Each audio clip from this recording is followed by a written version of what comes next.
Buenos días. En primer lugar, agradecer a la organización la invitación y darme la oportunidad de participar en este foro, que viniendo a la universidad pues es un reto y a la vez es algo estimulante, porque muchas veces, bueno, pues en los congresos de antropología pues básicamente aparecen antropólogos y es un discurso que comúnmente se repite y muchas veces muy alejado de la realidad vuestra. Entonces, participar en estos foros en los cuales diferentes agentes puedan explicar, puedan reflexionar a partir de su punto de vista, pues para mí también es muy enriquecedor. Bien.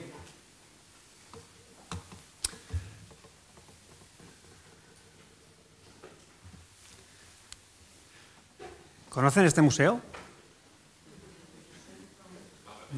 Vagamente, ¿verdad? Casi. ¿Este otro? ¿Este otro?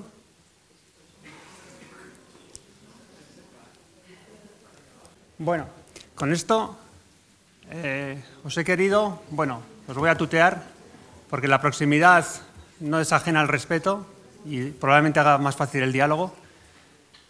Con esto os he querido reflejar la dimensión en la que nos movemos nosotros o trabajamos nosotros en el País Vasco. Es decir, nosotros no estamos trabajando con los grandes museos, con los de la Champions, sino que trabajamos con estos museos pequeños, medianos, y con esto la idea es, cuando hablamos de museos, ¿de qué estamos hablando? Porque nos encontramos con realidades muy, muy dispares. Y nos encontramos, obviamente, con explicaciones, con propuestas que no son válidas en todos los ámbitos. Se habla mucho del efecto Guggenheim, ¿no? Probablemente ha sido uno de los mayores, ¿cómo lo diría?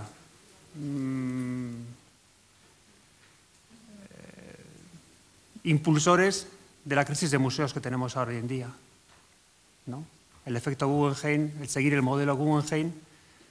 Municipios muy pequeños, comunidades muy pequeñas han querido jugar en la Champions cuando no es posible. Con lo cual, las reflexiones que voy a hacer yo a lo largo de esta conferencia siempre miran a ese tipo de museos, más que a los grandes museos nacionales o a los grandes museos que tienen una institución privada o pública que apoya, ¿no? Esto no quita obviamente que tengamos que mirar estos museos, cuáles son las dinámicas que llevan, porque muchas veces sus dinámicas arrastran, como yo creo que es un poco lo que voy a intentar trasladaros. Bien, por lo tanto, lo que yo voy a reflexionar sobre estas cuestiones tiene que ver más con esa museología de museos pequeños, medianos, con toda su gran problemática y que se acentúa mucho más, obviamente, con el tema de la crisis que estamos viviendo ahora. Luego, nuestra mirada se hace desde la museología social que tiene sus fuentes en la nueva museología.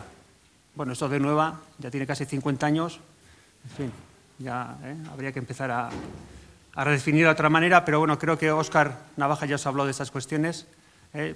No pude asistir a su presentación, tampoco pude estar ayer, pero bueno, en todo caso, nuestro planteamiento sigue un poco lo que os pudo comentar Óscar. Luego otra cuestión, como os digo ahí, como comentaba antes, es una mirada desde la universidad. Una más. Y yo creo que lo importante es que cuando hablemos de museos, hablamos de espacios patrimoniales, pues tengamos este tipo de foros en los cuales pues todos vayamos aportando algo. Muchas veces, como decía antes, desde la universidad se habla más del deber ser que del ser. Y el ser lo aportáis más los que estáis en el territorio, los que estáis en la administración. Pero también entre la gente que más próxima está también hay sus diferencias. No es lo mismo estar en la administración que estar directamente trabajando en un museo o en un gran museo, en un museo pequeñito. Todos podemos sumar, yo creo. Y la aproximación que voy a hacer es desde la antropología sociocultural, las ciencias sociales. He de decir que yo no soy muy partidario de este tipo de tipologías que se hacen de museos o de espacios patrimoniales o basándose en disciplinas académicas. Eso pudo estar muy bien en el siglo XIX, principios del XX, probablemente porque cada disciplina tenía como un espacio concreto de la sociedad. ¿no? La antropología hablaba de aquellos otros, la historia del nosotros pasado, la arquitectura de cuestiones más relativas a las edificaciones. Yo creo que hoy en día ese planteamiento no es acertado. Yo creo que a mí, por ejemplo, creo que están bien enfocados esos que se denominan museos de sociedad, que luego mencionaré alguna cuestión. Y las diferentes disciplinas, lo que tienen que hacer es aportar, desde su visión, aquello que crean que puede valer para que la gente, la población, todos reflexionemos sobre la memoria, sobre las identidades culturales, porque al fin y al cabo el patrimonio cultural creo que es eso, y los museos son los grandes centros donde se acogen los bienes culturales, ¿no? He de reconocer que con los museos llamados de Bellas Artes ahí tengo mis problemas, pero bueno. Bien.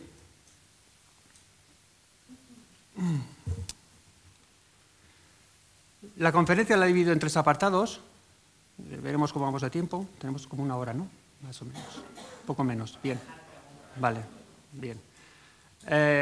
Bueno, como veis, tiene 3 apartados: posmodernidad y capitalismo, algunas características que yo creo que conviene tener en cuenta a la hora de abordar sobre los museos en la actualidad. Los museos, hace una reflexión sobre los museos desde la mirada esta que tiene que ver con el espectáculo, el entretenimiento, muy ligado a la posmodernidad. Y luego, pues si hubiera tiempo, pues bueno, pues podemos hacer un caso más concreto relacionado con los 2 puntos anteriores que tienen que ver con los museos de antropología y folclore. Bueno, ya ha caído en la primera contradicción, ¿no? Ya que no estoy muy de acuerdo con estas cuestiones de museos de antropología o de arqueología o de bellas artes, y bueno, pues aquí yo ya utilizo un caso. En todo caso, históricamente sí creo que tenían un fundamento, hoy en día creo que no es así. Bien, posmodernidad y capitalismo, algunas características.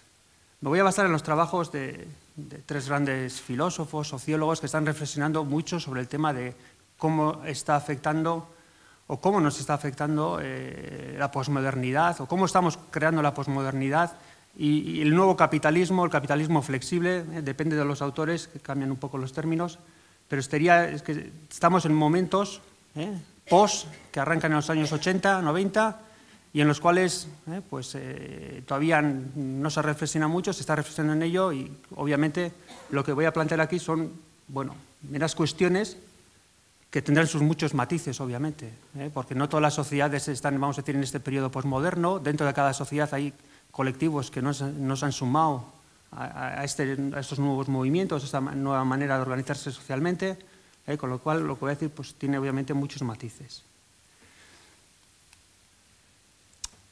¿Cuál sería una de las características de estas sociedades posmodernas, ¿no?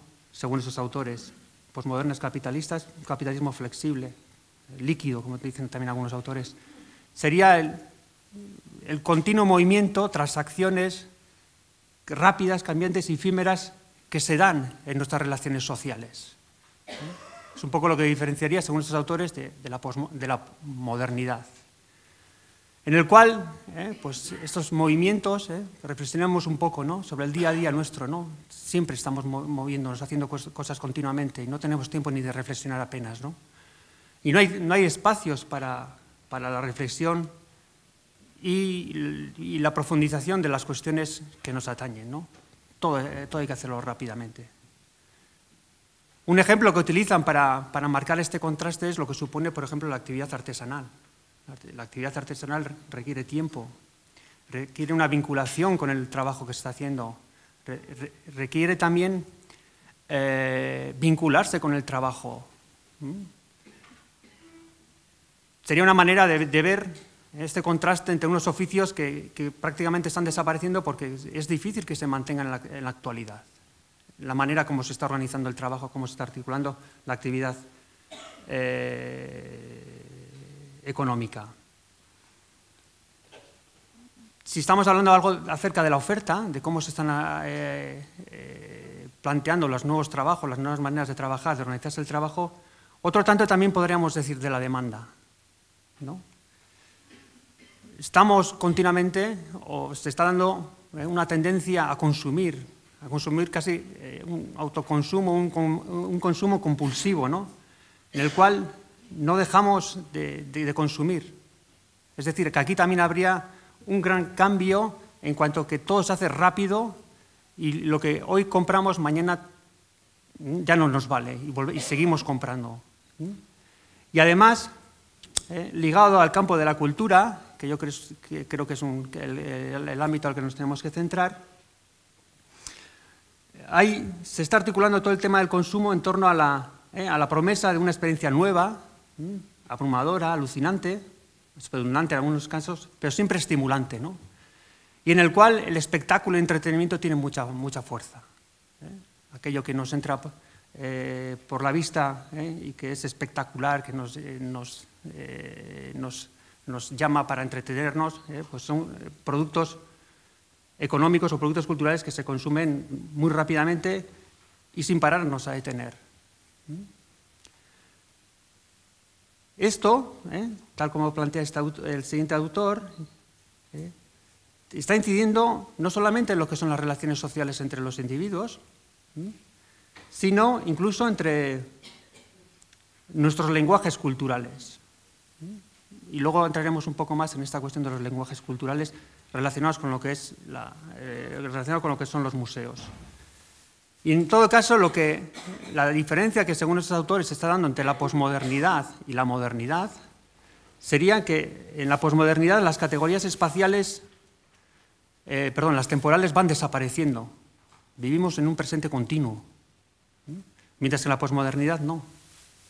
La historia, el devenir, era importante para los individuos, los ciudadanos modernos. En la posmodernidad, según estos autores, la categoría temporal empieza a perder peso y es ese presente continuo, este consumo continuo, esta producción continua, que enseguida se desecha y se renueva.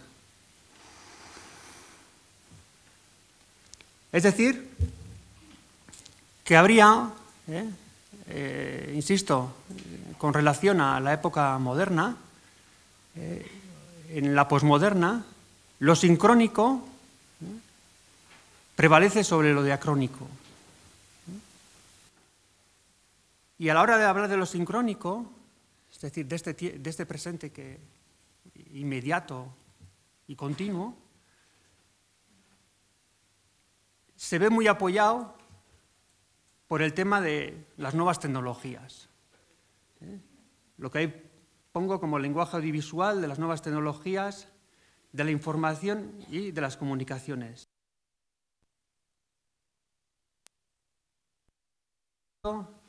La gran generalización de este tipo de soportes tecnológicos, de ese lenguaje audiovisual, hace que haya una rapidez de imágenes, un volumen de información terrible y que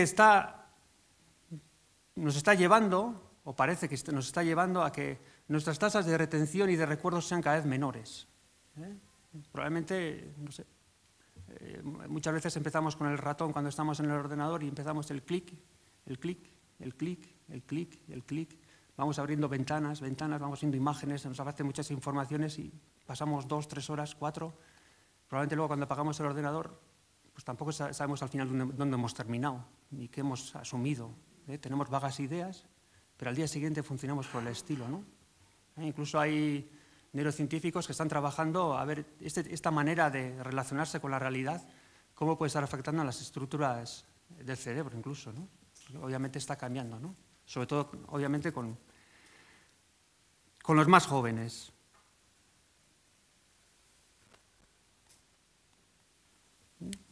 Por lo tanto, podríamos decir que el ojo humano,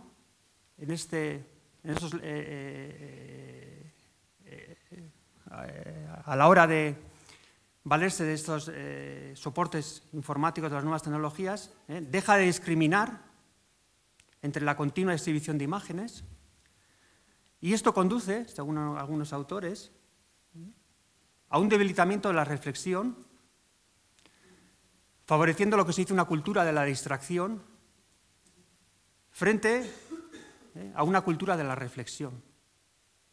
Y yo creo que esta cuestión, que tiene que ver con la memoria humana, pero también con la memoria social, afecta directamente a los museos y a los espacios patrimoniales.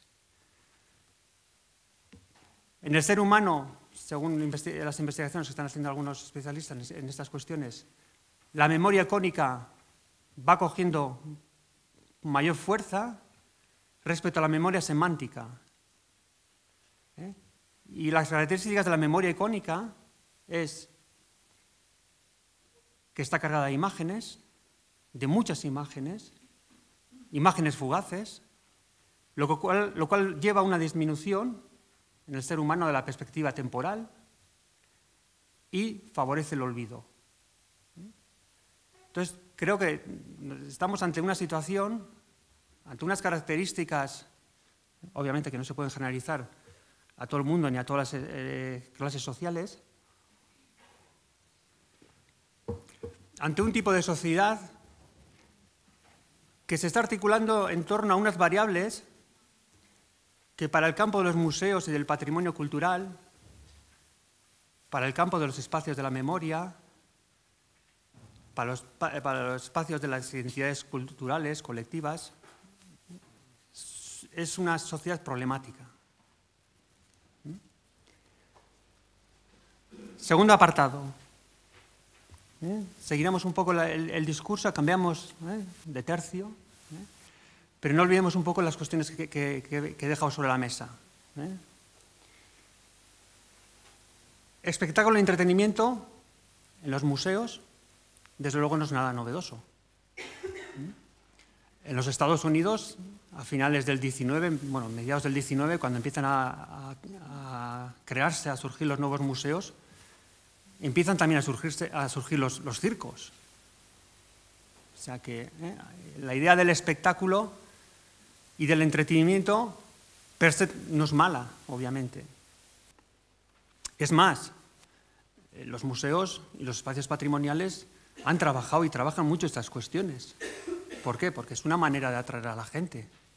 Y no solamente, vamos a decir, a aquellos especialistas, sino al público en general, a la ciudadanía, que al fin y al cabo yo creo que ese es el objetivo de los museos.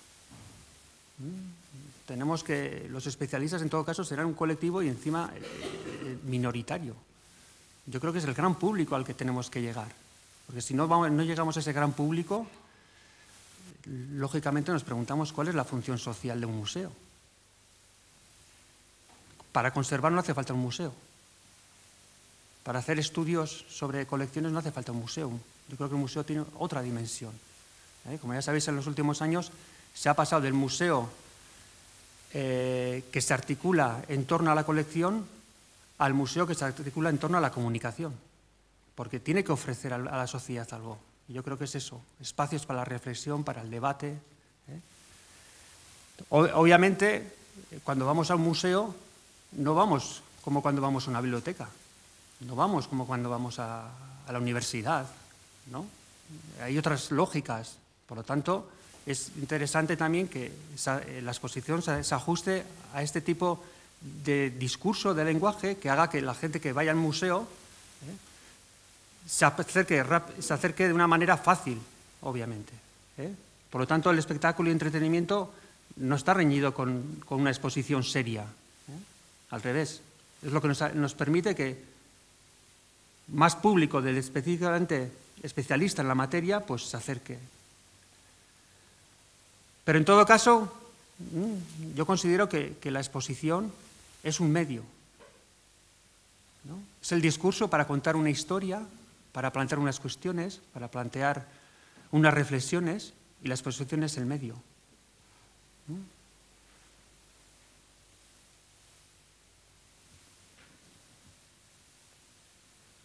¿Qué está pasando con el tema de la exposición?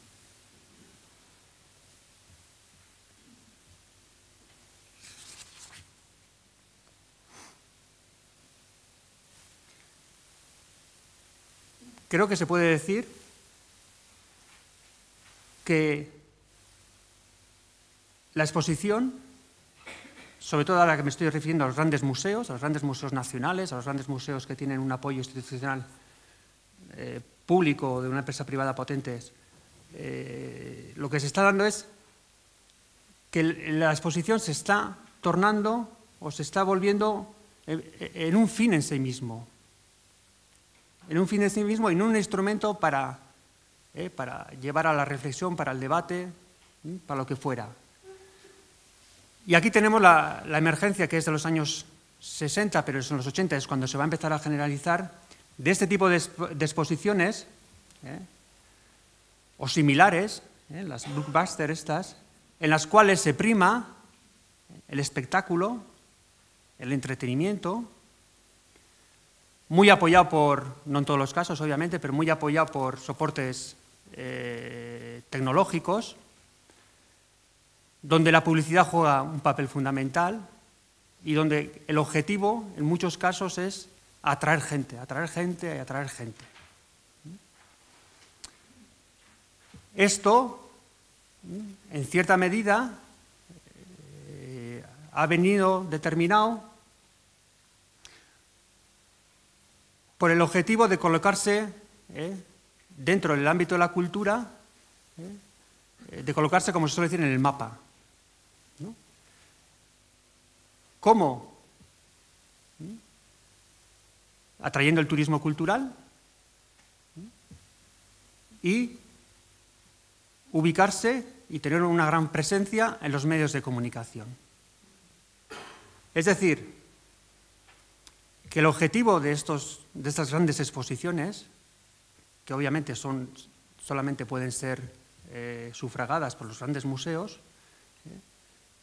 no solamente, cuidado, habría mucho que matizar, pero habría como una tendencia a premiar el espectáculo y el entretenimiento al público en general, muy ligado, obviamente, con un poco con la demanda que hay hoy en día, o en gran medida, ¿no? Que sigue un poco la lógica de la sociedad esta posmoderna. Con esto estoy planteando una cuestión que tenemos un problema o un reto que va mucho más allá de los museos. Vuelvo un poco a la idea anterior que hablábamos, de cuáles son las claves en las cuales se está articulando esta sociedad posmoderna. Se podrá decir que el objetivo de estas exposiciones, estas grandes exposiciones, está en alcanzar la máxima rentabilidad económica. Obviamente, si tenemos posibilidades de obtener más recursos más allá de los que la administración pública puede aportar, pues bienvenido sea. La cuestión no sería esta, sino la cuestión sería determinar cuál es el fin.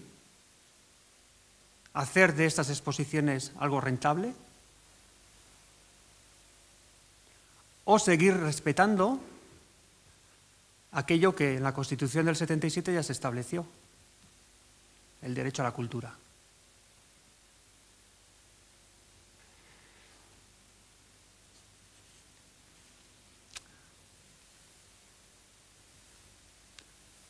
Por lo tanto, yo creo, y aquí estoy mirando un poco, estoy haciendo referencia a los grandes museos, tendríamos una retroalimentación posmoderna entre una oferta museística, con las características que acabo de mencionar, y un consumo museístico que se articula en torno a las variables que comentaba en el primer apartado. Como comenta el profesor Iñaki Díaz Balerdi, es un compañero de la Universidad del País Vasco, probablemente muchos y muchas ya le conoceréis, reflexiona en esos términos, ¿no? El museo no se sustrae a dinámicas del consumo que con facilidad se tornan desaforadas y poco selectivas. Lo importante parece ser consumir, no que se consume. Ir a las exposiciones, hacer grandes colas, aguantar, pero pasar por la exposición, pasar un rato agradable. Luego estarían las cuestiones de prestigio, que no vamos a entrar aquí, que todavía ahí están, como ya en los años 60, pues Bourdieu y sus compañeros establecieron acerca de los museos de arte, además. Entonces, habría como una evolución en los últimos años del museo hacia la máquina de entretenimiento. Y uno de los debates que se están dando últimamente en el campo de los museos y de los espacios patrimoniales sería el de determinar, si es posible determinar, el límite entre los museos, hombre, no de todos, obviamente, de los de este tipo, y los parques temáticos. Los museos y algunos centros comerciales, porque hay cadenas multinacionales que están haciendo sus grandes exposiciones también. Incluso en los Estados Unidos tenemos ya museos que son hoteles o hoteles que son museos. Con lo cual, el museo está perdiendo también la especificidad que tenía y se está encontrando con otras ofertas que en tiempos posmodernos pueden ser bastante más atractivas para el público en general.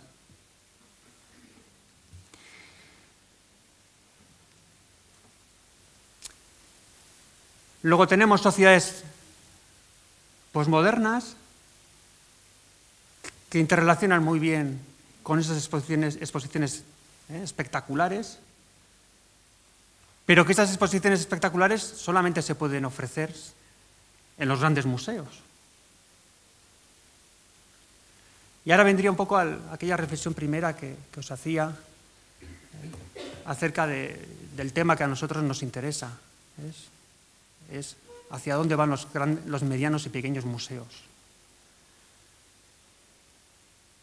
Si esta tendencia que he intentado desarrollar muy brevemente, dando unas pinceladas de sus características, es la que se está consolidando, al menos entre los museos de referencia, habría que preguntarse, los museos pequeños, con sus exposiciones limitadas, pequeñas, en fin, muchas veces con poco espectáculo,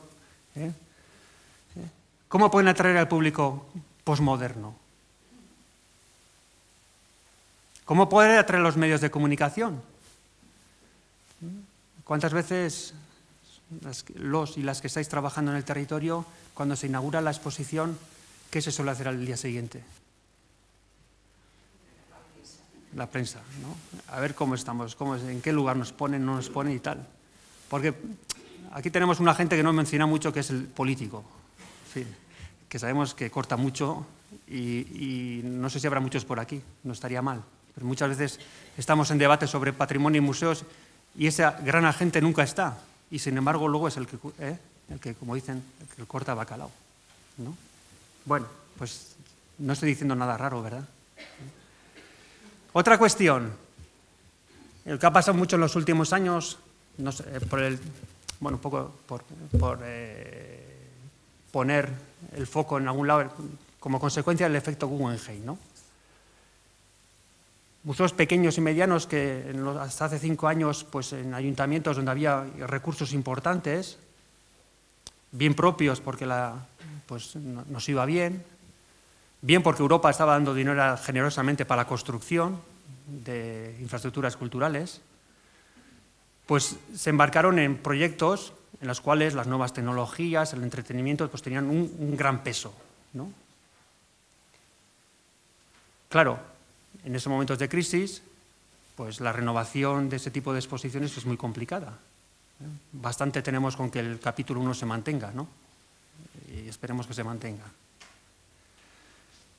Entonces la reflexión sería, en este intento de querer sumarse a ese tipo de exposiciones, imitando o intentando imitar a los grandes museos, ¿cómo realizar una propuesta expositiva para este público posmoderno? En las exposiciones en las cuales las nuevas tecnologías y los medios audiovisuales quedan, rápidamente obsoletos, ¿no? Pues montamos una exposición y a los 2 o 3 años vas con un grupo de chicos y chicas, de alumnos, alumnas jóvenes, y tienen unos aparatos que son bastante mejores, los que llevan en la mano, que cualquier pantalla que haya por allá. Claro, no les llama ya la atención eso, les parece una cosa, en fin, como ver un apero de labranza, algo ya, en fin. Es verdad que, hay museos que lo que están trabajando no es el hardware, sino el software de tal manera que sean los usuarios con su... Bien, también es verdad, pero eso también exige un coste, que muchos museos no se lo pueden plantear. Es decir, que aquellos museos pequeños y medianos que se han subido a esta dinámica de nuevas tecnologías, de entretenimiento, para atraer a este público que demanda estas cuestiones en un momento donde había mucho dinero, ahora se encuentran que, pues la otra vez la visita en un museo, tenían una proyección de un documental en una pantalla de no sé cuántos metros cuadrados, tremenda, ¿no? Pero claro, resulta que ya dos focos ya no funcionaban, dos aparatos de estos, dos proyectores, ya las lámparas ya no funcionaban, las lámparas cambiar eran muy caras, en fin, y ahora más las ves, claro, tenía 4 o 5 años, cuando la vías la primera vez te llama, te impresiona, pero ahora ya es un poco como las películas de terror, ¿no? Ves la de los años 60 y bueno, no, ya no dan miedo, ¿no? Claro. Bien. Una cuestión más, y tal vez también probablemente más relevante, si nos acercamos a los museos desde la nueva museología o de la museología social, ¿no? Como ya he mencionado más de una vez, para mí los museos, los espacios patrimoniales, son espacios socioculturales, colectivos y públicos para socializar creencias, sistema de valores, convenciones, simbolizar cuestiones sociales, espacios para el conocimiento, la reflexión y la vinculación. No entro en contenidos, porque, por ejemplo, la nueva museología, vamos a decir que no reniega de los principios de los museos modernos cuando surgen tras la Revolución Francesa. Lo que intenta aportar es nuevos valores, nuevas maneras de entender cómo se tiene que articular la sociedad, ¿no? Hay una característica de las sociedades posmodernas, según los autores, que no he mencionado previamente, más allá de transacciones rápidas, cambiantes y efímeras, espectáculo y entretenimiento, estaría el enaltecimiento del yo idealizado. Nos vamos moviendo hacia una sociedad donde el eje, el núcleo, ya no es la comunidad, no es la sociedad, sino fundamentalmente es el individuo. Esto que obviamente muchas veces escuchamos como, bueno, vivimos en una sociedad muy individualista.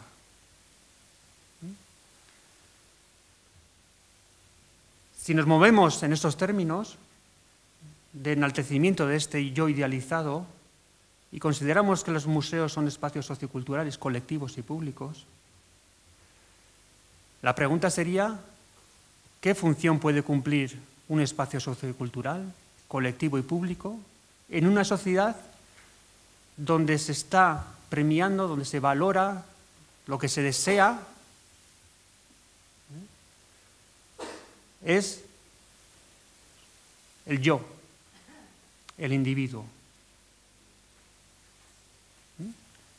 En todo caso, este yo individualizado podrá ser atraído por ese tipo de exposiciones en torno al entretenimiento, articuladas en torno al entretenimiento, al espectáculo, pero en los otros museos, esos museos locales, esos museos pequeños.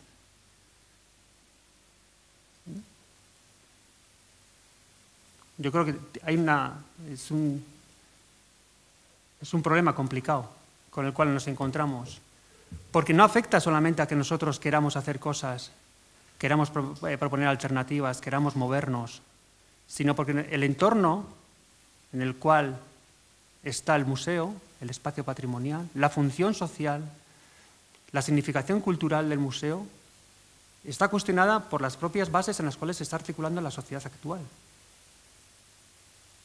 Y eso es un reto muy importante. Los grandes museos podrán seguir trabajando en esa dinámica, pero los museos pequeños y medianos, algunos quieren, pero no pueden, no hay recursos. Otros no quieren seguir en la dinámica de la nueva museología o de posteriores planteamientos museológicos. ¿Qué pueden hacer? ¿Cómo vamos de tiempo? ¿Un cuarto de hora? Lo vamos a pasar rápidamente. El ejemplo que quería poner. Los museos de antropología. Se puede decir que los museos de antropología, la gran edad, la época dorada de estos museos, fueron finales del XIX, principios del XX, porque estaban legitimados desde muchos ámbitos: el político, el colonialismo. Desde la ciencia, antropología, había un planteamiento que era el evolucionismo cultural, ¿no? Vamos a colocar espacios en los cuales nosotros, las grandes sociedades modernas, avanzadas, podamos contemplar a esos otros, esos primitivos, entre comillas, y podamos un poco también enaltecernos de lo que somos. Y desde lo social, eran museos, y aquí había que poner también las exposiciones universales, eran museos que eran muy visitados, había mucho interés por conocer a esos otros, porque esos museos, esas exposiciones universales, tenían un reconocimiento social, la gente iba a verlos, había interés. ¿Qué pasa tras la Segunda Guerra Mundial con estos museos? Estos museos, tras la Segunda Guerra Mundial, previamente también, pero tras la Segunda Guerra Mundial van a entrar en crisis. Desde el punto de vista de la política, el colonialismo no está bien visto, se empiezan a darse los procesos de descolonización. Desde los gobiernos, vamos a decir, se reniega... ¿Avanza? Bueno, se reniega de esos museos, al menos en lo teórico. Desde la ciencia se abandona ese tipo de museos. La nueva antropología social que va a surgir tras la Segunda Guerra Mundial va a ser una antropología más de corte funcionalista, estructuralista, simbolista, con lo cual entienden que los museos no aportan nada, y desde el punto de vista social son museos que no interesan ya. ¿Sí? Bueno, aquí eran unas imágenes de aquellos museos. Fijaros que la máxima expresión de algo que hoy nos puede parecer horrible es el tema de los zoos humanos, ¿no? Pero que mucha gente iba a verlos, ¿no? Bien, aquí teníamos la cuestión que estaba planteando, la crisis que se dan en todos estos museos, y que no afectan solamente a los museos de antropología, es decir, acerca de los otros, sino que también va a afectar a todos los museos de folclore. Estos museos de folclore también tienen su gran época dorada, fundamentalmente finales del XIX, principios del XX, cuando empieza el tema de Skansen y todo esto. Se van haciendo asientos en Europa y a partir de los años 70, 80, depende, empiezan a entrar en crisis. El caso más claro es el ATP de París, que surge bastante tarde y que en el año 95 un museo nacional en París no llegaba a los 14.000 visitantes. Y fijaros que el director era Rivière, el teórico, la máxima expresión de la nueva museología. ¿Qué estaba pasando? Que lo que ofrecía este museo tenía que ver con el mundo rural francés, un mundo rural que para mucha gente ya no era significativo. Con lo cual, volvemos a esta cuestión. ¿Para qué queremos un museo de estos, de esas características?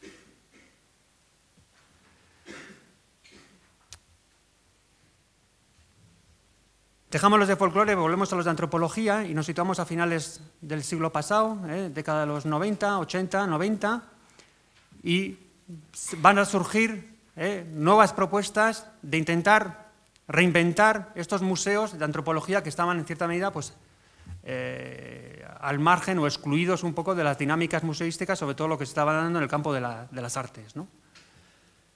Y van a surgir en torno a una categoría o dos categorías, como son las que aparecen ahí, museos de civilización y museos de sociedad. Y bueno, ahí tenéis unos ejemplos, se podrían dar muchos más. Y en estos museos, no en todos ni al mismo nivel, las exposiciones, el carácter espectacular, el uso de multimedias, la utilización de la publicidad, el atraer a miles de personas, va a ser fundamental para el éxito que están teniendo estos museos. Estos museos también se están subiendo al carro de la posmodernidad. ligado también, como decía antes, al turismo cultural y al papel de los medios de comunicación.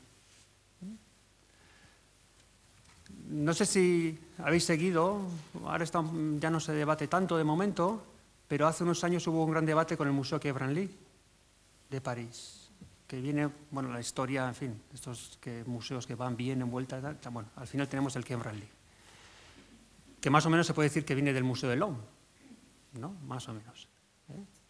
Claro, una de las grandes críticas que se han hecho desde ciertos, al menos desde la antropología, es el tipo de exposiciones que ha organizado, que se ha centrado mucho en el tema de la estética, exposiciones muy llamativas y donde a los objetos, en principio etnográficos, se les quita de su dimensión simbólica en cuanto que cumplían en sus sociedades, ¿no?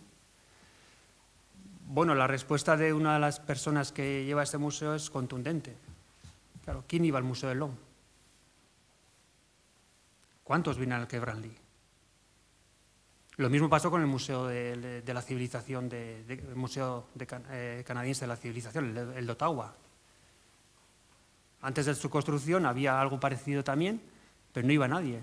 Desde que se reinventó, desde que se rehizo, son miles los visitantes que vayan.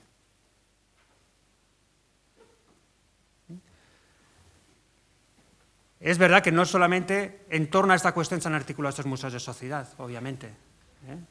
Están articulados también en torno a una categoría que va a utilizar el antropólogo James Clifford, que es como zonas de contacto. Ahí estaría esta dimensión social, es decir, donde, sobre todo en aquellos museos de antropología, donde todavía aquellos primitivos están, que vienen a ser básicamente los Estados Unidos, Canadá y Australia, ¿no? Es decir, que el museo sea ese espacio social en el cual, en torno a una exposición, dialoguen nosotros y los otros, todos dialoguemos. En todo caso, volvería a aquella reflexión anterior acerca de esta orientación, que yo creo que es acertada, si es relevante, más allá de las personas que más interesadas estamos en estas cuestiones, para el público en general. Si la gente va a estos museos para encontrarse en esta zona de contacto, o va a estos museos para pasar un rato, durante una hora y media, visitando estas exposiciones que, desde el punto de vista estético y tal, yo creo que sí son espectaculares, ¿no? Son llamativas, ¿no?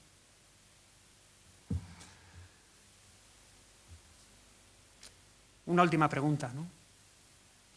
Sería, ¿cuál es el presente y el futuro de los ecomuseos, de los museos locales, de los museos de barrio, de los museos industriales, de la nueva museología y toda aquella efervescencia museológica y patrimonial que surgió al socaire de los movimientos sociales, porque esta también es una cuestión que hay que tener muy clara, en qué momento surge la nueva museología, a finales de los 60 y principios de los 70. Tal vez, y si no ha sido así, la visión que tengo es algo pesimista,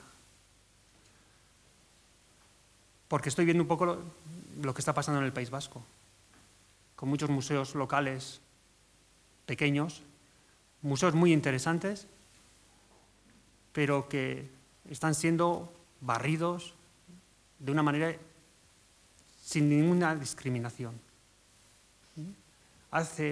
Y vuelvo a esa gente tan importante del cual apenas hablamos, ¿no? Hace 10 años esos agentes impulsaron grandes museos, museos y museos. Individuos, personas, equipos se incorporaron a esos museos, se creyeron en esos proyectos, muchos con esta visión de la nueva museología, una museología social, y han estado trabajando. Y ahora que la crisis está ahí, en muchos casos esos mismos políticos, porque no ha habido cambios en las alcaldías, dicen que para qué quieren ese museo. Y lo dramático, por un lado, está en el papel de los museos, y bajo mi punto de vista lo más dramático está en toda esa gente que ha creído en esos proyectos y que ahora ven que se les abandona. Aunque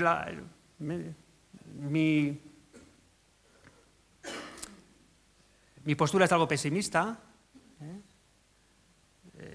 también hay que decir que hay proyectos que son interesantes y podemos decir hasta fantásticos, o sea que hay luz, como dicen por ahí, hay luz, pero está real.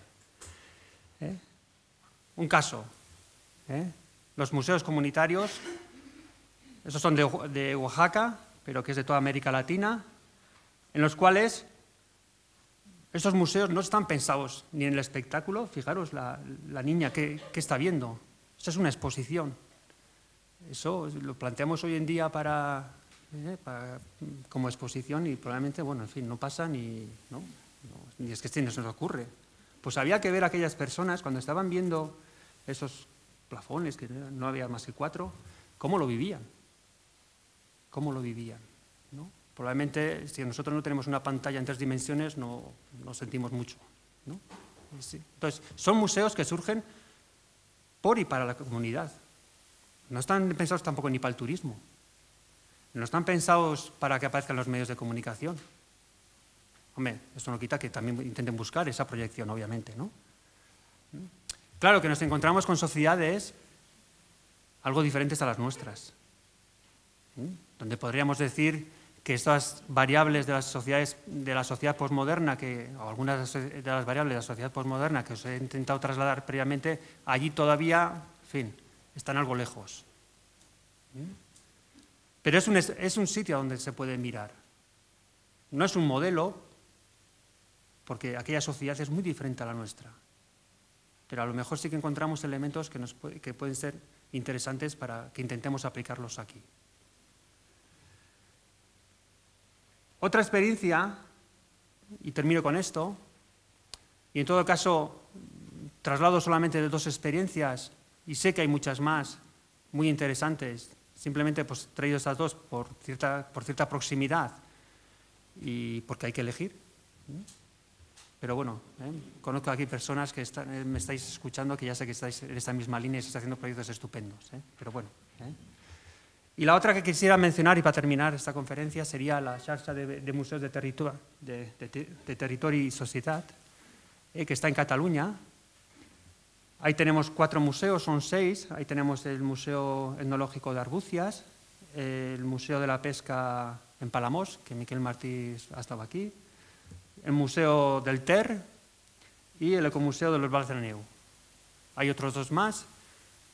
Y son unas experiencias que intentan en la medida de lo posible, cuidado, intentan en la medida de lo posible no olvidar que el museo es ese espacio sociocultural, público, colectivo, para el debate y para la reflexión. Algunos de ellos no lo están pasando bien, porque aunque este discurso, pues ellos lo tengan claro, otra vez nos vuelve a aparecer esa gente que nunca aparece, pero que siempre está ahí, que no entiende muchas veces este discurso. No vienen turistas, bueno, ¿para qué queremos un museo? Gracias.